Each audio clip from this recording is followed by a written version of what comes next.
नमस्कार, स्वागत है आपका सत्य हिंदी के खास कार्यक्रम सुनिए सच में, जहां पर हम लेकर आते हैं आपके लिए दिन भर की 5 बड़ी खबरों का विश्लेषण। तो चलिए शुरुआत करते हैं आज की सुर्खियों से। पेगासस जांच की मांग वाली याचिका पर अगले हफ्ते होगी सुनवाई, ऐसा कहा है chief justice of India N V Ramanna ने। असम का नया फरमान, मिजोरम से घुसने वाले सभी वाहनों की होगी जांच। यूपी में करनी सेना ने रुकवाई अंतरधार्मिक शादी, धर्मांतरण का लगाया आरोप। और एक रिपोर्ट के मुताबिक दानिश सिद्दीकी संयोगवश नहीं मारे गए थे, बल्कि तालिबान ने उनकी की है हत्या। और कोरोना के बढ़ रहे मामले, केरल के बाद कर्नाटक में बढ़े केसेस। चलिए शुरुआत करते हैं हमारी आज की पहली बड़ी खबर से, और वो खबर जुड़ी हुई है पेगासस जासूसी स्कैंडल से। जी हां, आज chief justice of India N V Ramanna ने कहा है कि अगले हफ्ते जो पेगासस जासूसी मामला है, जिसमें कि कथित तौर पर लोगों के फोन्स को टैप किया गया था, उस मामले की सुनवाई अगले हफ्ते होगी। आज ऐसा नहीं था कि उस केस की हियरिंग थी, लेकिन इस मामले में जो याचिकाकर्ता हैं, उनके जो वकील हैं कपिल सिब्बल और कांग्रेस के वरिष्ठ नेता भी हैं, तो उन्होंने चीफ जस्टिस ऑफ इंडिया से आग्रह किया था कि पेगासस जासूसी मामले की लिस्टिंग की जाए, क्योंकि अभी तक हमने देखा था कि इसमें केसेस की लिस्टिंग नहीं हुई थी।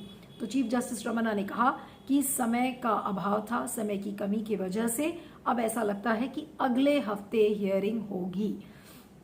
अब आपको बता दें कि अभी तक 3 पिटिशंस इसमें फाइल किए गए हैं, और जिसमें कि 2 पत्रकार भी शामिल हैं, एन राम जो कि हिंदू के पूर्व एडिटर रह चुके हैं, और शशि कुमार जो कि चेयरमैन हैं एशियन कॉलेज ऑफ जर्नलिज्म के। उसके पहले सीपीआई के जो राज्यसभा सांसद हैं जॉन ब्रिटास, उन्होंने किया था, और एक वकील हैं एमएल शर्मा, उन्होंने भी याचिका दायर की थी। तो कुल मिलाकर याचिकाएं कई सारी हो गई हैं, जिनकी सुनवाई जस्टिस एनवी रमन्ना को करनी है। और अब गेंद पूरी तरह से जस्टिस एनवी रमन्ना के पाले में है कि वो किस तरीके से सुनवाई शुरू करते हैं, क्योंकि इस केस में ज्यूरिसडिक्शन का मामला भी है कि अलग अलग जगहों से। और उसके बाद ममता बनर्जी ने भी एक इंक्वायरी कमीशन इस पर बैठा दिया है। तो अब एक कंसोलिडेटेड व्यू मेरे ख्याल से सुप्रीम कोर्ट को इसमें लेना पड़ेगा, और ये देखना होगा कि इंक्वायरी कमीशन के साथ ही ये सारे पिटिशंस को सुना जाए या सुप्रीम कोर्ट अपनी अलग से सुनवाई करता है। लेकिन अगर सुनवाई इसमें शुरू हो जाती है तो सरकार के लिए इससे मुसीबतें और भी बढ़ेंगी, क्योंकि इन पिटिशंस में साफ साफ कहा गया है, और खासकर अगर हम एन राम और शशि कुमार के पिटिशन की बात करें तो उसमें उन्होंने साफ साफ लिखा है कि सुप्रीम कोर्ट भारत की सरकार को ये निर्देश दे और इनसे पूछे कि क्या पेगासस सॉफ्टवेयर भारत की सरकार ने खरीदा था, क्या लोगों के फोन्स की निगरानी की गई थी, और जो खास लोगों के निगरानी की बात कही गई है उसको भारत की सरकार बताए। लेकिन आपको बता दें कि भारत की सरकार अभी तक किसी भी जांच से बच रही है, किसी भी डिस्कशन से बच रही है, क्योंकि आज मॉनसून सत्र को 2 हफ्ते से ज्यादा हो रहे हैं और अभी तक मॉनसून सत्र नहीं चल पाया है, क्योंकि मॉनसून सत्र के ठीक एक दिन पहले ही पेगासस जासूसी मामला सामने आया था, और तब से लेकर आज तक गतिरोध उस पर बना हुआ है। लगातार इस पर मांग भी हो रही है, यहां तक कि जो इंफॉर्मेशन टेक्नोलॉजी की जो स्टैंडिंग कमेटी है, जिसके चेयरमैन है शशि थरूर, उन्होंने भी आईटी के अधिकारियों को और आला अफसरों को बुलाया था, लेकिन उन अफसरों ने वहां पर मौजूद रहने से मना कर दिया। जो नेतागढ़ थे उन्होंने हस्ताक्षर करने से मना कर दिया। तो ना तो सरकार स्टैंडिंग कमेटी के सामने आना चाहती है, ना किसी तरीके की जांच के बारे में घोषणा करना चाहती है, और ना ही संसद में इसका डिस्कशन करने के लिए तैयार है। यानी कि कुल मिला के ये सरकार पूरी डिनायल मोड में है जहां तक पेगासस जासूसी मामले का सवाल है। लेकिन ताजुब ये होता है कि आज खबर ये आई है कि फ्रांस की जो नेशनल साइबर सिक्योरिटी की जो ऑर्गेनाइजेशन है ANSSI, तो उसने इस बात की पुष्टि की है कि देश के 2 पत्रकारों के फोन नंबर्स में पेगासस मौजूद पाया गया है। और ये जो खबर है, ये फ्रांस की जो इन्वेस्टिगेटिव मीडिया प्लेटफॉर्म है मीडिया पार्ट, उसमें ये खबर गुरुवार को छपी थी। और ये पहली एजेंसी है, यानी कि ANSSI ये पहली एजेंसी है जिसने ये कहा है कि इस बात की पुष्टि हो गई है कि फोन्स में पेगासस पाया गया है। तो अगर फ्रांस की जो नेशनल साइबर सिक्योरिटी है और अगर वो इस तरीके की पुष्टि कर रही है तो सवाल ये उठता है कि हमारा इतना बड़ा साइबर सेल है, इतनी बड़ी आईटी सेल है, सरकार की अपनी इन्वेस्टिगेटिंग एजेंसीज हैं अलग अलग तरीके से जो इसकी जांच कर सकती हैं, लेकिन सरकार अपनी आंख बंद करके क्यों बैठ गई है।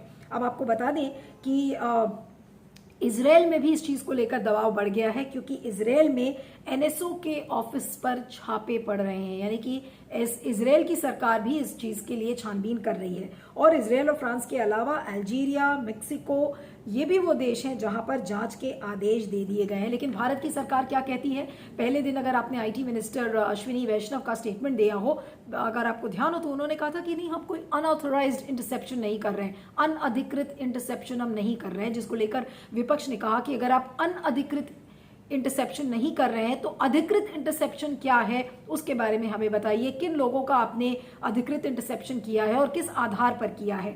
लेकिन सरकार ने जब उनसे खास लोगों की निगरानी के बारे में बात कही थी तो सरकार ने न तो उसको स्वीकारा है और न ही इनकार किया है। तो सरकार बहुत बुरी तरह से पेगासस मामले में इसमें फंस गई है। लेकिन अब एक स्टेलमेट की जो स्थिति है, गतिरोध की स्थिति है, क्योंकि ऑपोजिशन चाहता है कि इस पे बहस हो, सरकार ये बताए, और तो सरकार इसमें फंस गई है। लेकिन सरकार क्या इस मुसीबत से निकल पाएगी, या क्योंकि ऑपोजिशन इसको लेकर अब आगे अपनी रणनीति इस पर तैयार कर रहा है कि पेगासस मामले को किस तरीके से जिंदा रखा जाए, क्योंकि ये एक जरिया है जिससे कि मोदी सरकार को कटघरे में खड़ा किया जाएगा। तो सरकार क्या इससे बचकर निकल पाएगी, ये अभी कहना मुश्किल है। आइए अब चलते हैं दूसरी खबर की ओर। आइए अब बात करते हैं असम और मिजोरम के सीमा विवाद को लेकर। और दोनों राज्यों में अगर आपको ये लग रहा है कि सब चीजें नॉर्मल हैं तो ऐसा नहीं है। और ये इसके बावजूद कि अभी गृह मंत्रालय ने दोनों राज्यों के चीफ सेक्रेटरीज को बुलाया था और कहा था कि ये जो सीमा विवाद है जिसमें कि 7 पुलिसकर्मी असम के मारे गए थे, तो उसका तोड़ निकाला जाए और शांतिपूर्वक तरीके से इस सीमा विवाद का हल ढूंढा जाए। लेकिन आपने देखा कि असम ने अभी कुछ दिन पहले एडवाइजरी, 2 दिन पहले ही एडवाइजरी जारी की थी कि लोगों को अब मिजोरम नहीं जाना चाहिए क्योंकि उनकी जान को खतरा हो सकता है। और अब असम सरकार ने एक दूसरा नोटिफिकेशन जारी किया है जिसमें ये लिखा गया है कि मिजोरम से आने वाली सभी गाड़ियों की जांच होगी। और कारण ये बताया जा रहा है कि उन गाड़ियों में कथित रूप से जो अवैध तस्करी हो रही है इस समय, ड्रग्स की, नशीले पदार्थों की, नशीली दवाइयों की, तो उनकी रोकथाम के लिए इस तरीके की जांच प्रक्रिया को शुरू किया जा रहा है।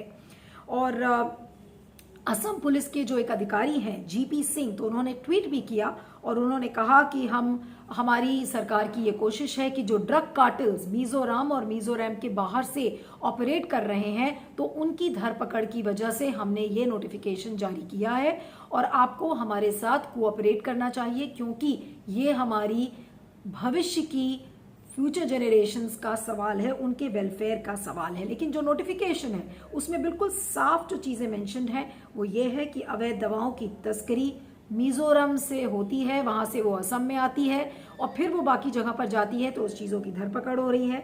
नशीले पदार्थों के बारे में कहा गया है और साथ में वहां पर यह भी कहा गया है, जो असम सरकार का अभी तक स्टैंड रहा है, कि मिजोरम की कुछ सिविल सोसाइटी ग्रुप्स हैं और छात्र संगठन हैं जो इन चीज़ों को भड़का रहे हैं। और वहीं पर अगर मिजोरम के जो चीफ मिनिस्टर हैं जोरमथंगा, तो उन्होंने कहा है कि असम हमारा मित्र है लेकिन कुछ ऐसे लोग हैं जो शांति नहीं चाहते। तो कहीं ना कहीं ये दोनों राज्यों के बीच एक गतिरोध की स्थिति बनी हुई है। और इसके पहले भी हमने देखा था कि किस तरीके से जो नेशनल हाईवे 306 था उसको ब्लॉक कर दिया गया था। उसके बाद ये सीमा विवाद के चलते इतने सारे पुलिसकर्मी मारे गए। लाइट मशीन गन्स का इस्तेमाल किया मिजोरम की सरकार ने और पुलिसकर्मियों को ढेर कर दिया।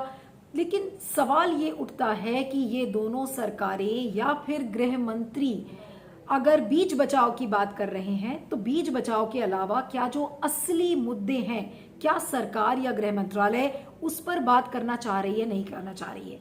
ये सारी चीजें, जो ये नशीले पदार्थ हैं और जो नशीली दवाइयों के बारे में जो ये सारी बातचीत हो रही है, ये असली मुद्दा नहीं है, बल्कि इन मुद्दों को असली मुद्दे को ढकने की कोशिश की जा रही है। न गृह मंत्रालय और ना ही जो मिजोरम और असम की सरकारें हैं, वो जो नो मैन्स लैंड है, जहां पर जो इनर लाइन फॉरेस्ट एरिया का, जो रिजर्व फॉरेस्ट एरिया का इलाका है, वहां पर खेती को लेकर एक बुनियादी मुद्दा है कि मिजोरम के लोग उस फॉरेस्ट एरिया में खेती करना चाहते हैं क्योंकि वो समतल जमीन है और वहां पर खेती करेंगे तो अब खेती करने के लिए अनुमति शायद असम सरकार नहीं देगी। लेकिन ये मुद्दा आज का नहीं है, पिछले 100 से 150 सालों से हम देख रहे हैं कि किस तरीके से मिजोरम के लोग असम की जो बाउंड्रीज हैं, क्योंकि वो डिमार्केटेड नहीं है और नॉर्थ ईस्ट के जितने भी राज्य हैं उनका डिमार्केशन शायद पहाड़ों से है, नदियों की बाउंड्रीज से है, तो इस चीज का जो फायदा है वो ट्राइबल्स और जिनको समर्थन मिलता है एनजीओज का, प्रेशर ग्रुप्स का, उसके चलते ये जो ट्राइबल्स हैं और जो ट्राइब्स की जनसंख्या है वो वहां पर अपने जीविका को चलाने के लिए इस तरीके के कदम उठाती है। लेकिन अब इसको लेकर तनातनी शुरू हो गई है और एक लैंड बाउंड्री डिस्प्यूट जिसको सेटल करने की बात बहुत टाइम से हो रही है, जिसको लेकर 3 मेंबर की कमेटी भी बनाई गई अभी हाल में जून में। तो ये सारी बातें हैं, लेकिन सवाल ये उठता है कि हिमंता बिस्वा शर्मा जो अभी नए नए मुख्यमंत्री बने हैं, नॉर्थ ईस्टर्न डेमोक्रेटिक अलायंस के चेयरमैन भी रह चुके हैं, तो सवाल ये उठता है कि क्या इतना बड़ा जो अलायंस बनाया गया वो क्या लैंड बाउंड्री डिस्प्यूट को इतने सालों में, पिछले 7 सालों में, जब 2016 में जब ये अलायंस बना था तब से लेके अब तक ये लैंड बाउंड्री डिस्प्यूट को क्यों नहीं हल करने की कोशिश की गई? क्या ये नीडा का फेलियर है? क्या ये नीडा की विफलता है? और उसके बाद हिमंता बिस्वा शर्मा क्या अपने तरीके से सारे नॉर्थ ईस्टर्न स्टेट्स को चलाना चाह रहे हैं? हाल में उन्होंने ऐसे बहुत सारे विवादास्पद फैसले भी किए हैं, जैसे बीफ बैन को लेकर, और उसके बाद कई ऐसे मुद्दे थे, और 2 चाइल्ड पॉलिसी को लेकर भी बातचीत हुई थी। तो उसको लेकर कहीं ना कहीं लोगों के मन में रिजेंटमेंट है। लेकिन सबसे बड़ा सवाल ये है कि जब हम ट्राइबल एरियाज की बात करते हैं, inner forest line reserve forest की हम बात करते हैं, तो वहां पर जल, जंगल और जमीन के अधिकारों की बात होती है, ट्राइबल्स के अधिकारों की बात होती है। तो सरकार दोनों राज्यों की सरकारों से बात करा रही है। जो गृह मंत्रालय है वो ये कह रहा है कि मिजोरम और असम आपस में बात कर लें, लेकिन ये जो सोल्यूशन है ये सिर्फ दोनों सरकारों के बातचीत से हल नहीं होगा जब तक pressure groups, NGO, civil societies और खुद जो ट्राइबल ग्रुप्स हैं उनसे अगर बातचीत नहीं होती है। तो क्या ये सरकार वाकई में चाहती है कि ये लैंड बाउंड्री डिस्प्यूट ये सुलझे? मुझे तो अभी ऐसा नहीं लग रहा है कि इसको लेकर कोई भी पॉलिटिकल विल इसमें सरकार के लिए नजर आ रही है। लेकिन अगर ये मुद्दा बाकी जो नॉर्थ ईस्टर्न स्टेट्स हैं, जो 7 स्टेट्स हैं नॉर्थ ईस्ट में, अगर ये मुद्दा आज असम और मिजोरम के बीच है, उधर नागालैंड और त्रिपुरा के बीच में भी रहा है, तो ये जो लैंड बाउंड्री डिस्प्यूट है ये समय समय पर होता आया है। लेकिन इतने सालों में किसी भी सरकार ने इसको सुलझाने की कोशिश नहीं की, क्योंकि इससे पॉलिटिकल माइलेज भी मिलता है। लेकिन जहां तक बीजेपी का सवाल है, तो अगर अब लैंड बाउंड्री डिस्प्यूट को ठीक से सुलझाया नहीं गया तो 2024 में बीजेपी के लिए मुसीबतें खड़ी हो सकती हैं। तो यहां पर हिमंता बिस्वा शर्मा का टेस्ट है, गृह मंत्रालय का टेस्ट है, जिसके ऊपर सवाल खड़े हो रहे हैं कि ऐसा क्या हो गया कि अमित शाह हाल में ही नॉर्थ ईस्टर्न स्टेट्स में गए थे और दोनों राज्य जहां पर बीजेपी की सरकार है वही दोनों सरकारें आपस में लड़ रही हैं, एक दूसरे के पुलिसकर्मियों को मार रही हैं। तो कहीं ना कहीं यहाँ पर केंद्र सरकार और खासकर गृह मंत्रालय पर बड़े सवाल खड़े हुए हैं। लेकिन हिमंता बिस्वा शर्मा जो कि नीडा के चेयरमैन रह चुके हैं, क्या वो वाकई में चाहते हैं कि लैंड बाउंड्री एग्रीमेंट के तहत और इस डिस्प्यूट को हल किया जाए? ये एक बड़ा प्रश्न है। आइए अब तीसरी खबर की ओर चलते हैं। आइए बात करते हैं उत्तर प्रदेश की, जहां पर अंतर धार्मिक शादी का एक मामला सामने आया है, जहां पर यह पता चला है कि बलिया के एक इलाके में करनी सेना वहां पर पहुंच गई और शादी के जोड़े शादी करने के लिए जो जा रहे थे उनकी शादी पर रोक लगा दी। और अब ऐसा लगता है कि पुलिस के पास सिर्फ शादी रोकने का काम रह गया है, क्योंकि ये जो घटना है इसमें ये बताया जा रहा है कि ये लव जिहाद का मामला था और करनी सेना ने ये कहा कि अंतर धार्मिक शादी थी जहां पर जबरन धर्म परिवर्तन कराया जा रहा था। और इसमें ये बताया जा रहा है कि युवती अपनी मर्जी से शादी कर रही थी और वो लोकल कोर्ट में जाकर अपनी शादी को रजिस्टर करवा रही थी, जब करनी सेना के लोग वहां पहुंच गए और लड़की के ऊपर प्रेशर डाला, दबाव डाला कि आप कोतवाली जाइए। जब लड़की कोतवाली पहुंची तो पुलिस ने वहां पर लड़की को उसके माँ बाप के हवाले कर दिया और जो लड़का था उसके खिलाफ केस दर्ज हो गया। अब अगर इंडियन एक्सप्रेस की एक रिपोर्ट के मुताबिक हम कहें तो उसमें ये लिखा गया है कि पुलिस वालों ने ये कहा है कि अब लड़की जिस तरीके के बयान देती है उसके बाद क्या कार्रवाई की जाएगी उसका आधार उस हिसाब से बनाया जाएगा, लेकिन धर्म परिवर्तन का ऐसा कोई मामला अभी सामने नहीं आया है। एक वीडियो भी वायरल हुआ है जिसमें ये देखा गया है कि करनी सेना के लोग लड़की के साथ धक्का मुक्की कर रहे हैं और लड़की ये कह रही है कि 24 साल के जो दिलशाद सिद्दीकी हैं उनके साथ हम शादी करने जा रहे हैं। लड़की अपने आप को दलित बता रही है, बालिग बता रही है और वो ये कह रही है कि हम अपनी इच्छा से शादी करना चाहते हैं और पिता ने शिकायत दर्ज कराई है और इसके बाद ये पूरा मामला सामने आया है। लेकिन हाल में हमने देखा था कि ऐसे बहुत सारे लव जिहाद में जब से ये कानून वहां पर पास हुआ है उसको लेकर काफी सारे केसेस सामने आए थे। लेकिन यहाँ सवाल ये उठता है कि अगर संविधान में इस तरीके का प्रावधान है कि कोई भी बालिग व्यक्ति अपनी मर्जी से किसी भी धर्म में किसी भी व्यक्ति के साथ शादी कर सकता है, तो आज एक ऐसे कानून ने इस मौलिक अधिकार को क्यों छीन लिया है? समाज किस तरीके से यूपी का और जो तमाम राज्य हैं जहां पर लव जिहाद के कानून को पास करने की बात कही गई है, वहां का समाज कितना घृणित हो गया है और समाज में कितनी नफरत भर गई है कि अगर कोई दो बालिग व्यक्ति अपनी मर्जी से शादी करना चाहते हैं तो प्यार नाम का शब्द इन राज्यों की डिक्शनरी से गायब हो गया है। और सिर्फ समाज में ही नहीं, पुलिस की सोचिए, यूपी की अगर मैं बात करूं जहां पर बलिया के ये मामला सामने आया है, तो यूपी में जो क्राइम रेट है, अगर क्राइम रिकॉर्ड्स ब्यूरो का आप डेटा उठा के देखें तो सबसे ज्यादा क्राइम यूपी में है। बलात्कार, हत्या, लूटपाट, महिलाओं के साथ छेड़छाड़, ये सारी घटनाएं यूपी में कितनी ज्यादा हैं। बजाय इनकी धरपकड़ करने के लिए, इनकी रोकथाम करने के लिए पुलिस किस में लग गई है कि हिंदू और मुसलमान में जहां शादी हो रही है वहां पर उन शादियों को जाकर रोको। तो पुलिस शादी रुकवाने का काम कर रही है और जो संस्कृति के जो ठेकेदार हैं जैसे करनी सेना और तमाम जो फ्रिंज एलिमेंट्स जो अब खड़े हो गए हैं, तो उन्होंने एक तंत्र अपने आसपास ऐसा तैयार कर लिया है कि उस तंत्र के जरिए ऐसे संस्कृति के ठेकेदारों को पता चलता है कि देखिए हिंदू और मुसलमानों के बीच में शादी हो रही है और वो जाके तुरंत पुलिस को कंप्लेन करते हैं और इसी तरीके से शादी को रुकवाते हैं। तो आप सोच सकते हैं कि आज का समाज, और खासकर अगर यूपी की बात करें, योगी आदित्यनाथ की सरकार है जहां पर, तो वहां पर कैसा समाज बन रहा है। फ्रिंज एलिमेंट्स पनप रहे हैं जो कि शादी को रुकवाते हैं। पुलिस क्राइम को नहीं रोकती है बल्कि शादी और विवाह को रुकवाने का काम करती है, क्योंकि पुलिस को भी पता है कि अगर वो लव जिहाद के मामले की धरपकड़ करेगी और उसमें दिखाएगी तो रिकॉर्ड्स में कम से कम ये कहने को हो जाएगा कि देखिए आप अपने कानून को जस्टिफाई कर रहे हैं कि देखिए योगी आदित्यनाथ जी इसीलिए कानून को लेकर आए थे क्योंकि इतने सारे लव जिहाद के केसेस हैं। तो कहीं ना पुलिस अपना ठीक से काम कर रही है और फ्रिंज एलिमेंट्स जिस तरीके से पनप रहे हैं, तो कहीं ना कहीं संविधान की हंसी आ जुड़ रही है और मौलिक अधिकारों का तो हनन है ही। अब बात करते हैं रॉयटर्स के फोटो जर्नलिस्ट दानिश सिद्दीकी की, जिनकी हाल में मौत हो गई थी। वो एक असाइनमेंट पर अफगानिस्तान गए थे और जहां पर ये पता चला कि ये अफगान फोर्सेस के साथ वो एक गाड़ी में जा रहे थे और जहां पर उनकी मौत हो गई। लेकिन अब जो एक खबर आज दैनिक भास्कर में छपी है उसमें ये कहा है कि अमेरिकन डिफेंस एक्सपर्ट और पेंटागन के पूर्व अधिकारी और अमेरिकन डिफेंस मिनिस्टर के सलाहकार भी रह चुके हैं माइकल रूबिन, तो उन्होंने एक दावा किया है कि दानिश सिद्दीकी को तालिबान ने बेरहमी से मारा है।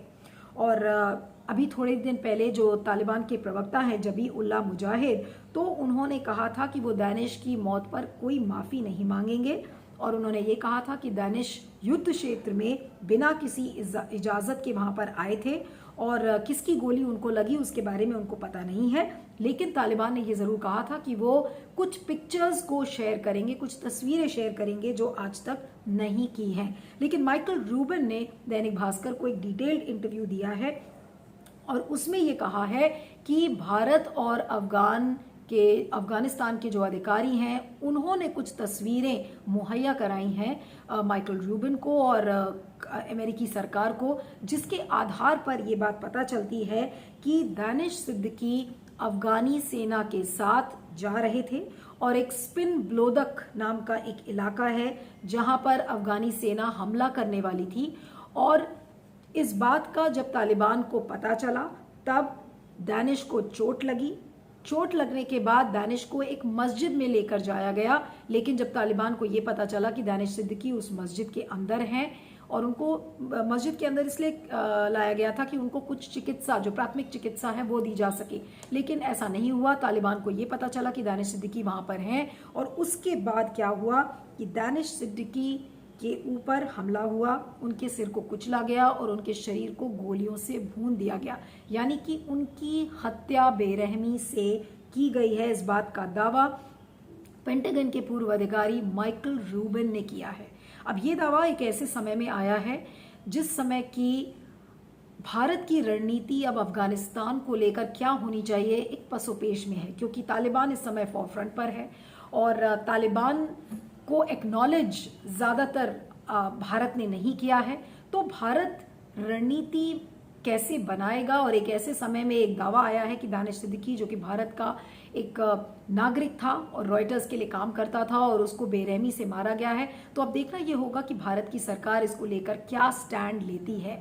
लेकिन अभी हाल में ही आपने देखा था कि एस जयशंकर ने कहा है कि तालिबान को लेकर हमें कदम धीरे धीरे रखने होंगे। अब ये धीरे धीरे रखने वाले कदम एक रणनीति में कैसे बदलेगी, एक प्रॉपर रणनीति अफगानिस्तान को लेकर बनेगी, क्योंकि अफगानिस्तान में भारत का बहुत बड़ा योगदान रहा है जहां तक अफगानिस्तान के विकास का सवाल है। लेकिन क्योंकि अब तालिबान वहां पर फॉरफ्रंट में है, तो तालिबान फॉरफ्रंट में रहने का मतलब है कि भारत में आतंकवादी घटनाएं बढ़ सकती हैं, क्योंकि तालिबान को डायरेक्ट सपोर्ट पाकिस्तान का भी है।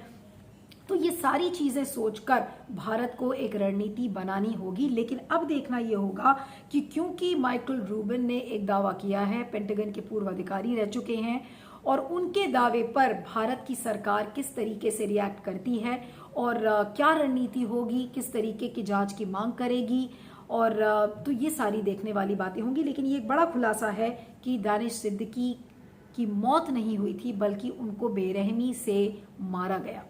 आइए अगली खबर की ओर चलते हैं।